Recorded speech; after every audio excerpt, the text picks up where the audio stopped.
Hi, everybody. I got a special guest on today. This is Enzo.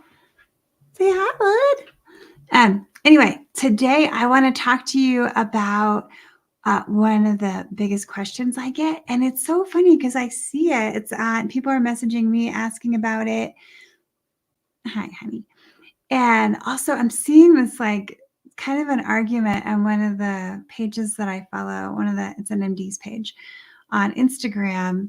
And so it's just interesting. So I'm like, well, I don't know that I've ever talked about this, especially on a live, but today is day 15, I believe. And I'm going live for 100 days. And that means sometimes I'm not live on weekends. I'm doing my best over here with my family. Anyway, so the biggest question is, what does a normal menstrual cycle look like? Oh, right? It's like, wait a second, maybe you haven't even had time to think about that. And honestly, we don't really get taught a whole lot. Actually, I need to see what they're telling people, what they're telling girls in schools now, because, okay, he's just going to lay on my desk. You can't see him, but he's like on top of my notes. So, yep, I may have to move you. Anyway. So what does a menstrual cycle look like? What is a normal? Well, first of all, there is not one structure that fits all women. So let's talk about that. So it could be anywhere. We always hear like 28 days. And then I've got patients or clients that say, oh my gosh, I'm 26 days, or I'm always 32 days, or something like that. So first you need to know it's what's normal for you. And it kind of depends. Like when girls are younger, they may have longer cycles. Like it could be 35, 40, even 45 days. That could be considered normal. But, as you get into your 20s or so, it just depends. If it's normal for you, it could be 25 to 35 or 32 days. And maybe it varies by a day or two. That's still considered pretty healthy. So then we want to look at quantity. And this is where I've got different ways to figure this out. Well, first, let's go back to the length. And what like normal for you could be is maybe every month you actually bleed like 3 days up to 7 days. But usually there could be a little bit of light spotting on the beginning or on the end. And I'm going to put a pin in on the color. Okay, let's talk about pain because this is a big one. And so is pain normal? No, it's not. And a lot of people, everybody gets pain. Well, it's usually male doctors that are saying this, and they haven't had that intimate experience of what a painful cycle is like. So there's going to be different levels of pain for a menstrual cycle. You could have cramping, mild cramping, but it's not painful. Do you know what I'm saying? Like, say you're running, you're exercising, and afterwards you can feel a little bit of throbbing in your muscles, in your thighs or in your calves or something like that. You wouldn't say, oh, that's painful. You would go, oh, I can notice that I just ran for 30 minutes or whatever. I was just exercising and there's a little bit of muscle fatigue or a little bit of extra blood pulsing. So that's what for women would be considered normal, is maybe you've got in your abdominal area, there's like slight pressure, but you're not missing work over it, or you're not unable to get out of bed. Okay. And then sometimes you'll have a little bit of that slight pressure. It could be in the low back. That is considered normal if you call it something. But if you get into the pain threshold where you're like, I'm either going to be late going to work, or I might even take the day off and just take it easy. I don't really have the energy.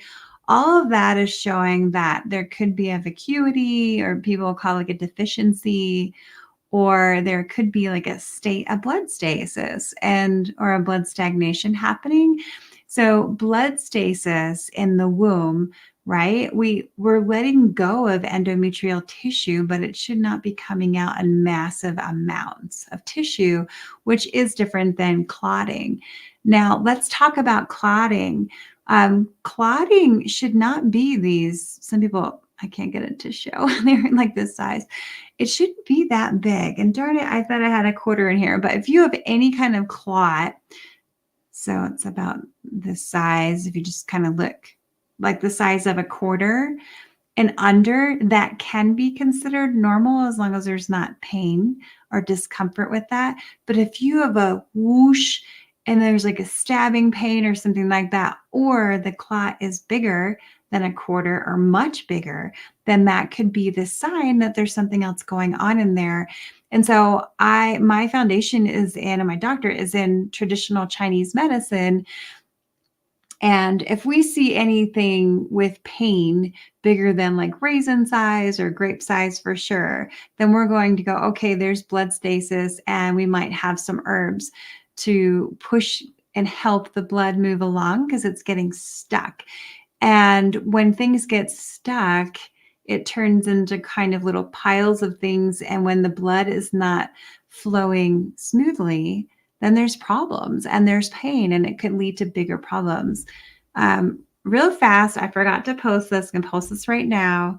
I have weekly Q&As that are private and they're free. And if you want to join me and ask me some specific questions, then click on the link. I just put it in the comments, so you can grab it there and then just request the link through there. I'm careful on who comes in, so no worries there. That's why you need to request to join the group. And yeah, it's a live Q&A on Wednesdays. All right, let's get back to menstrual blood and clotting and what's quote unquote normal. And mood, shifts in mood.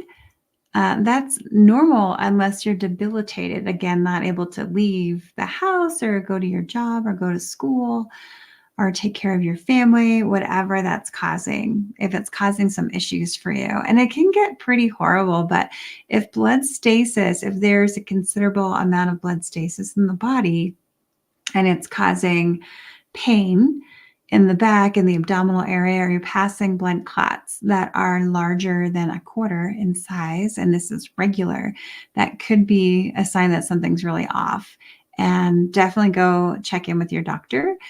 Sometimes it could be fibroids or cysts or endometrial tissue or endometriosis, or kind of like a precursor for that. So the other thing is that if women lose a good amount of blood like that, that can lead to problems like anemia, and then, or even at least a minimal, like a blood deficiency, which leads to many other things, like low energy or migraines or headaches or eye pain, blurry eyes, dry, itchy eyes, skin conditions. Excuse me, sir. There's a lot of things that are related to the blood. And I always say for women, blood is the biggest vital sign, sixth vital sign in the body.